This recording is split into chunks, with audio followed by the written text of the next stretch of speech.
वालेकुम अस्सलाम व रहमतुल्लाहि व बरकातुहू। प्यारी माँ मुझको तेरी दुआ चाहिए, प्यारी माँ मुझको तेरी दुआ चाहिए,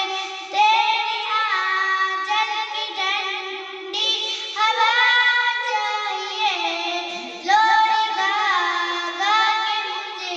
वो सुलाती है तू, मुझको इसके बाद क्या चाहिए, प्यारी माँ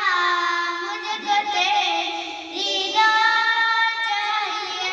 तेरी ममता के तायों में फूलूं फलूं, थाम कर तेरी उंगली में बैठा चलूं, आसरा बस तेरे प्यार का चाहिए, प्यारी माँ मुझको तेरी दुआ चाहिए, तेरी खिदमत से दुनिया में इज्जत मिली, तेरे कदमों के नीचे जन्नत मिली, उम्र भर सरताज तेरा चाहिए, प्यारी माँ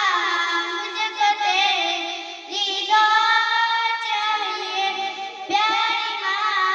मुझको तेरी दुआ चाहिए।